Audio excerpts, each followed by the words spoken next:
From PolyCast, the official podcast of a Bolton civilization site at bolton.net. Cut. Snippets of what did not make it into the final episode for episode 17. My audacity isn't spiking very high. You can all hear me all right?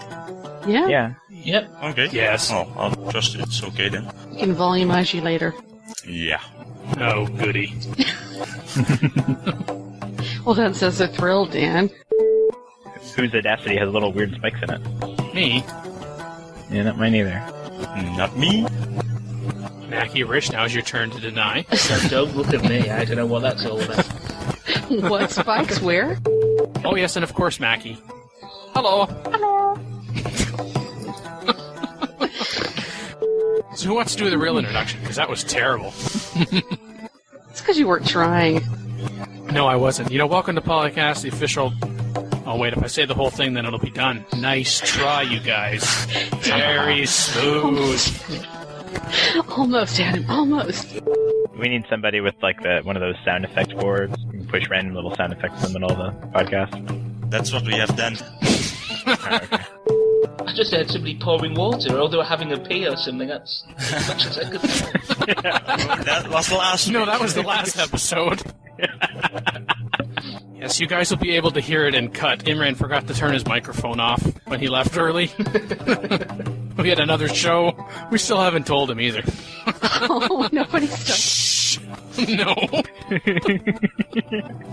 Everyone's gone very quiet all of a sudden. Dan, this is where you put that cricket chirping sound in.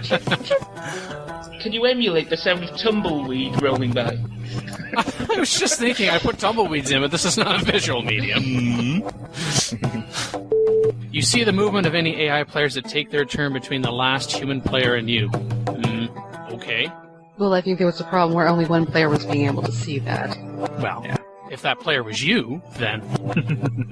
Yes, but it made your other players mad. Better known as Alex Man to some. That isn't in the article. I don't know why that is. That seems pretty important, but that sounds like a welcome addition if you're a multiplayer person. Well, if you weren't already playing with simultaneous turns. Do we want to move on to the next? Yeah, I was just thinking. I don't think there's anything else from that interview. Crap, I'm running out of disk space. That's gonna be a problem. It's all that prawn. Quickly. Let me delete some stuff here really quickly before I run out. Get rid of seeing Windows, it's full of rubbish. You can get rid of Explorer. No. Yeah, so Rich earlier mentioned $3,000 for the top prize. Each genre will reward the top 3 months, $3,000, and then second prize $1,000, and third prize is $500. But then the top mini mods will compete for a first prize package of cash and products, whatever that Keywords. means. Nice. Value. Keyboard, yeah. Valued at $500. Blimey, those are a lot of keyboards and mice. Oh, maybe they're old AOL systems. You can build a house out of those at this point. And I guess entrants must have been born on or before the 29th of May, 1989, and be 18 years of age or older to participate. Contestants who are under the age of 18 may participate through the entrance of a parent or legal guardian. Oh, yes, that's going to work. Mom, enter me in this contest. A lot of RPGs aren't really moddable anyway, so Right. you can't really make a Knights of the Old Republic mod or anything like that. I suspect Morrowind is probably going to be where the winner comes from in that one. Or Oblivion. Because there's 3 or 4 major conversion mods for that, so... Morrowind was a lot more popular than Oblivion, though. At least in terms of real players. I don't know if probably more people play Oblivion, but Morrowind's a much better game and had much better stuff for it. I know that. I still have it installed. But anyone notice, able to recommend your favorite mods and maps, that it lets you type in the name of the game as opposed to having a drop-down menu of the games that they said actually apply to the contest. What a sloppy form that is. For shame. Just go, Dan. Fire away. Let it all out. Wow, that's a really hard act to follow. I don't know. This is where the rest of us go get lunch. Canada.com talks about testing. There's actually some external testing from this done by 3 grade 9 male students and a grade 12 class in Eston, Saskatchewan in the last year. I looked up Eston. I hadn't heard of it. It's a town of 900. So the 3 geeks in the town got together. Yes, I guess they wouldn't want to have to bury those copies in the Mexico landfill like that. E.T. E.T. Yes. Oh, I couldn't help but bring that up for some reason. 600 new Canadian Civilpedia articles. Wow. 50 original units, including Native Warriors, British Redcoats, and U.S. Cavalry, and 40 great wonders from the Bill of Rights to the Grand Trunk Railroad. A number of the modders in the Civ 3 community created some artwork for the mod pack. What was interesting is in an article on CBC on May 31st, they talk about it being $1 million project, and it says, you can download the mini-mod or the mod or the game within the game, so to speak, History Canada, already from their website. But it says the full game, including Civilization 3, will be available early next week. In the same sentence about being able to download the actual mod itself, I think maybe they mean they're actually going to start distributing the copies. I don't think you're going to be able to download Civ 3 for free. Likely by an as-of-yet undetermined sponsor. Maybe you should find the sponsor first before you say that. But, okay. Sorry, what was that again? Yeah, they mentioned that the undetermined. Oh, yes, and then wasn't there a question like, takers anyone? I saw that on on the forums from Cal Burgess, who is the lead designer on this project, actually said that. Takers anyone? Canada.com talks about there being in-game version of the Canadian Encyclopedia. I'm not so familiar with that, but the Heritage Minutes video series, there are a number of them that aired on television. They're 1 minute long, and they're to give you kind of a snippet of a pivotal moment in Canadian history. So I guess those are included somehow in the in-game version. And links to the game's website where players can learn about how events in history actually happened. Do Canadian schools not have mostly maximum like American ones do? Or at least did when I went to school? I'm not sure. All of the schools that I've been in have Windows-based PCs. Maybe Apple didn't have the same deals. In the U.S., Apple gave away or gave a very steep discounts to Macs to a lot of schools. No. For a long time. As I said, it could vary from province to province, and I'm only speaking of a very small part of Ontario, so... I almost play-tested it myself, but then I thought, this is a news item, not a workshop topic.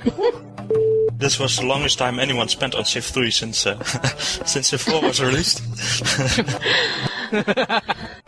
There's a lot of really good map types out there, and there's a lot of really just ones that have very different. I think we played one game on Great Plains, which is just, it has an insane amount of resources, except it doesn't have as many metals. Cities where you have, 6 cows with Whoa. I make sure I pick a leader with creative trait, and then I just... It's just a culture bomb. They just revolt and destroy themselves at the same time. That's awesome. I mean, I'm not surprised to see smaller scenarios in here. I was surprised to see those huge mod packs, which are basically total conversion type things in there. Yeah, well, Final Frontier is basically also a total conversion. So, some pretty ambitious projects in there. Yeah, some of them, like Gods of Old and Chaos, sound like they're probably smaller project, but I guess that balances out nicely. My favorite part of this article is actually the file name on one of the screenshots. Pakal Freakout. Well, he doesn't look happy. No, he does not. No. I got the distinct impression that this user, Bioelectric Clam or whatever, really doesn't like the plantation options by referring to them as the plantation bloody-blahs. That must be the technical term. Unless you've got Stonehenge, Calendar shows you where you are in the world, and unless you're on a large map, you're playing with 18 zips or something, you're probably not going to get Stonehenge. I definitely don't see Calendar being the worst text out there, because unless you've got Stonehenge, and of course if you've got Stonehenge, then Calendar's probably not useful, but it helps a lot to be able to see where you are and know where you need to explore. Unless you're way up top and you've got some tundra, or you're right dead center, you've got a bunch of desert, you're not going to know exactly where you are until you do that, and then you know where to send your caravels or whatever to try to make contact with people. Send a stack of axes with a couple spears to take up whatever horses you have. But now, with chariots, they slaughter axemen, so as long as you can clear out their spearmen, they have to send, half spearmen at least, by which point your archers or whatever are going to take care of the stack. I mean, I play all the time spices and whatnot, from spices and incense for my happiness. Playing at any level above, I don't know, Warlord or something, you need that happiness at some point, or else your cities are way too limited in what they can do. Or as I said, I like the silk, spices, and sugar. The plantation blah-de-blahs. That's their new title now. You mentioned launch a specialist. Are you a caste system adopter then? No, not really. If I'm playing a great person heavy strategy, then I guess I might. There's a couple games where I'll do that, but most of the time I more go for pacifism when I'm doing the great person strategy. Or, early on as possible, get philosophy and get pacifism very early on. Just make sure you've got your in all your cities, and then you in your great person city anyhow. I guess early on, caste system is good, but later in the game, you don't really need it anymore. Pacifism, even with the maintenance cost for all your units, you'd go for that? Yeah, of course. The maintenance cost isn't that high. You still get plenty of free units. You still get those free units that you get before, so at least I usually do. The maintenance cost isn't all that high. If you're playing a great person's city strategy, usually you're not going, gigantic military anyway. The difference is, do you want to have 30 or 40 lower level units, or do you want to just have 15 or 20 really very good units? And the other thing is, when you're playing great person strategy, usually you're going to settle most of those great people, and those great people will end up generating you some more gold anyway, unless you're really very specific and you only go for just scientists or something like that. But even if you're doing that, then you just run at 10% lower science, and you've got 10 or 15 great scientists. Who cares? I assume you're not situated by Tokugawa or Isabella or Montezuma when you're doing this. Well, right, and you're probably not using strategy if you're situated next to one of those. I'm guessing. Okay, Mackie, if you're willing. Not really, no. Wouter, you've become faint again. Like last time. He's fading into the distance. Is this better? That's it. Yes. By the end game, I don't never really have a problem with resources, but I don't know if I'm just too much of a warmonger or something. I'm sure Mackie would agree with that at least. Not as bad as Master Dave. He's worse. Probably marble over stone. I like marble wonders a little more, but that said, stone gives you the pyramids early, and I've seen a lot of games where somebody makes an early pyramids and then has a whole bunch of great engineers, and then they're pretty much set for wonders. I'm playing an island game right now where I only know 3 people out of 8, and that's really killing me because I can't trade text and I can't take advantage of the fact that I'm leading in text GNP wise. Yeah, and the earlier on you can trade text, the better you're off, I think. Because then later on it's, we're not going to swap that with you. We'd actually like to win the game. Thank you very much. I remember seeing that the first time and I thought, they've broken the 4th wall. They know it's a game. Tell the Egyptians that horses aren't valuable. I mean, especially with the war chariots. I find horses very useful when playing them. It's a very powerful unit. One really effective strategy for that is take the cavalry on one side, go in, start pillaging, and force him to bring a whole bunch of people, units to counter the cavalry, and then on the other side of his empire, you bring in whatever, your proper city-taking stuff, like your cannons and whatnot, and by that point, you've got a whole bunch of really easy-to-take cities. Allowing your city to be like a size 12 city instead of a size 8 city, unless you're just going to play hereditary rule all the time. A lot of times that takes you out of having to play hereditary rule. Anything that gets you not to have to do hereditary rule, that sounds good. I hate that civic. I hate it. Okay, I'll tell you what I really feel next. And and then also, the culture boost given by the wonders that make these resources possible is also not too shabby. Yeah. I do think that happiness, again, on a harder level, happiness matters, even in the late game. Especially if you're getting to you can get to size 20 plus city with not too much difficulty. At which point, start again being limited in what you can do. I can't tell you how many times I've done that, and even against human players, that's not just an AI strategy, against human players you do it too, and either he brings all his units out of the city to kill off your cavalry, in which case you take city. Yeah, no, because as you said, to play the world was in order to play multiplayer, and I think that was just an exercise in frustration, kind of like those wanting to play multiplayer the original Civ with CivNet. Yeah. I mean, he's essentially here saying that Warlords wasn't worth the money. I don't see that at all. Warlords is incredibly popular and basically, added a lot of really good features, I think. I don't see that side of the argument at all. Yeah, because when you think about it, so far, Civilization 4 being the one pure Civlin, not to go into the call to power and deviation sort of issue, not that there was an expansion pack for either of those games. Anyway, but just strictly looking at the straight Civ line, when it comes to expansion packs, Civilization 4 is doing better than any of the others did, certainly in the start. The first one always seemed to be kind of a bit of a disappointment in the other games. We talked about CivNet, talked about Play the World, and then in Civilization 2, that Conflicts and Scenarios expansion. Wow, I don't know if anyone had played that, but that was really wasn't much there. Unless you were a scenario player and you really like scenarios, then. Yeah, I mean myself, I was never a big scenario player, so I never bought any of the expansions to Civ 2 in the end, because it didn't change the core game at all. So, no appeal to me there whatsoever. Test of Time did a fair bit. I like Test of Time. Yes. The fantasy and to be able to play on more than one map. But comparing Warlords and Play the World, no. I suppose if you're like me and you're more of a builder, you might say, well, there's more of what I'm going to want or what I'm going to be interested in beyond the sword, but there was still enough in Warlords to make it worthwhile for everyone. Mm-hmm. Yeah, there was a lot of builder stuff in Warlords. It was a little more warmonger bias, but there was still plenty of builder stuff, too. And Beyond the Sword looks like it's slightly more builder biased, but then there's also plenty of other things going on with the scenarios and things that are more warmongerish, so they've been doing very well at keeping it balanced. I think I'll just go in and disable his account right now because that's just... I don't think we want you here anymore. Now moving on. Almost. Crap, hey. It's another list. Mackie, stop reading my notes. Jeepers, what do you think you're doing? But of all of those, and maybe it's just map types I've been playing, I don't know, but I find Incense to be the rarest of all of those. I hardly ever see that.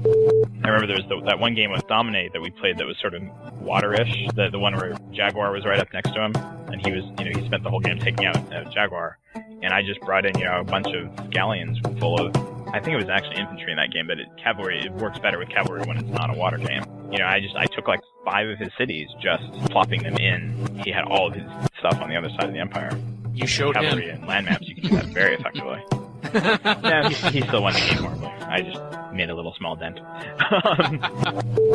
The only reason I guess would be so one city has Oxford University and the other city has Wall Street in it. But usually I can just put both Oxford and Wall Street in the same city and be fine with that. There was the one game, I don't know, Mackie, if you were in this game or not, this one Saturday night Raw game, and it wasn't a particularly good start except for my capital. So I couldn't really build any other cities. I was surrounded by this, not even like jungle, it was even worse than jungle. It was like desert and just junk terrain and tundra and stuff. But my capital had both stone and marble, I had iron, I had horses, I had cow, and I had 3 or 4 did. And I just... Exactly, it was like every couple of turns. Wonder. And I felt like Davey Dude. Basically, it was the perfect one-city challenge city, because it had... Why ever leave home? I think that city out-generated, hammer-wise, the next nearest city on the map 2-1, probably. And I ended up with so many great people in that game that it was not funny. But unfortunately, by the end, I think I wasn't really able to compete militarily, because, well, I only had And unfortunately, I didn't start near anyone I could take over easily. That happened to me last week. I don't remember. I took over somebody in Raw's game. I took over somebody in another's Wonder City and made that into it was a great person city until Master Dave came with his giant stack of, what was it? No, it was 2 weeks ago. It was his giant stack of conquistadors. All your city are belong to us. Yeah. Yeah.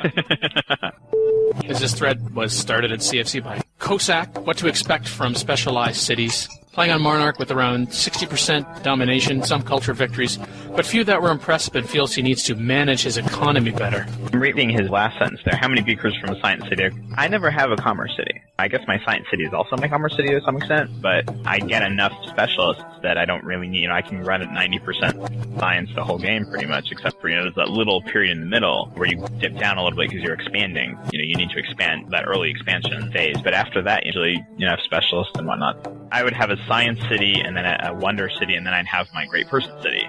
I guess that would be my 3 specialists, and then Wonder City would also presumably be the military city, and then I just have a whole bunch of more versatile cities. Yeah, so for those not familiar with colonization and listening to the show going, what? Released in the early 1990s as a spin-off related to civilization where becoming necessary to link various colonies together via roads or sea roads to transport goods from colonies where there is excess to those where there is a demand. There's also the production and collection of raw goods that can be converted into commodities and, taking some resources and being able to convert them into others. Although I've never shot for a culture victory myself, some of the kind of tricks for forcing on the Civ's back is you can kind of see how it applies in the same way. From the list that user Pimpy McPimp put together. And don't use them for a golden age. Come on now. Not if you're going for cultural victory, certainly. Which really helps when you have to shoot for something like 50,000 culture points in that city. Yeah, but if you're shooting for 50,000 and you're 25, 30,000, you're producing 1,000 a turn, then it's just 25 turns and the game's over. It is nice to take advantage of the cumulative effects and free speech as well, which is one which comes in handy. Of course. Yeah. But definitely don't hold on to your great artists for too long, because if you settle them, it's worth a lot more than 4,000 as long as it's not too late in the game. Yeah, there were certain elements of what they were talking about that I liked, at least in theory. If your enemy pillages your mine, you have some time before your supply runs out, giving you time to retake the plot and rebuild the mine, as long as that's not abused, as I said, oh, well, you've got like 10, 15, 20 turns in order to be able to take it back. No. But I like that aspect. That's one aspect that sounded interesting to explore. I don't know, to me, if you want to go that route, just go play StarCraft. Mm-hmm. That's the biggest difference between a turn-based strategy game and a real-time strategy game, is that turn-based strategy is not about the super micromanagement of that sort of thing. It's not a tactics game, and a real-time strategy is really more of a tactics game than a strategy game. And turn-based strategy game is not a tactics game. It's not supposed to be. Though, when I engage in more, it's typically before the modern era, so I really don't have a lot of later game great generals, but... I mean, even with the larger map, every once in a while, last week we were playing on like a large map with, I think it was with 8 players from a large map, so it was a perfectly reasonable map size. It just randomly, because of that particular random map, there are only 7 acceptable spots for 8 players. But if that happens, you just generate it again and keep going. Or change your map type, of course. So if you're one of those people who only plays on Pangea, try some of the other ones out. Even just once, you can have a lot of fun with some of the different map types there. Would the type of victory someone would go for be dependent, at least in part, and I would think certainly the case, depending on the leader you chose, either randomly as given to you or specifically selected? Yeah, because I can't see trying for a diplomatic victory if you got, Augustus Caesar. I have diplomacy for you. It's at the point of the sword. Yes, the shiny tip, all the better to stab you with, my dear. Gaius Octavius said, instead of setting this on a city-by-city basis, you can make it empire-wide. So long as you have a surplus of a food resource in your global stockpile, you'll get the bonus for every city that is connected to it. And then that also created the discussion about, well, you don't want people to be able to stockpile and then have this huge rush of whatever, converting your resources from wonders into a whole bunch of units. We never saw that before. I did like the part about on keeping resource stockpiles down, rethink the idea of resource obsolescence. That got me interested. I was like, ooh. We're saying at a certain point, for example, horses are so abundant that you no longer need to worry about them. This isn't to say that horses don't exist beyond a point, nor to say that we discovered a secret to build horses out of thin air. Rather, this is to represent how horses become infinitely, in quotes, abundant once society becomes sufficiently organized. And if we do something like this for horses, then we can do something like that for other resources like stone, marble. The end result is that you're juggling fewer resources per age. Even if those resources change from age to age, it helps keep the complexity down even as the world changes. And then a lot of the posts started getting into discussion about actually how to mod this, and started talking about XML. My brain went, ow. Like most of ours just did. Says, I absolutely loathe the idea of planting wheat and cows all over the place. While realistic, it seems to be a micromanagement nightmare. If I wanted to figure out which crops would yield me the best economic bonuses, I'd play Sim Farm. So all that's really left then is the summary. Wouter did news. Who's going to do Modcast again? I don't know. I wonder. It varies all the time. I never know who's going to do it. I'm always having to ask. Start the magic that is the editing process. Will make us all sound intelligent. Good luck. You've got a lot to go through this time. 2.5 hours over.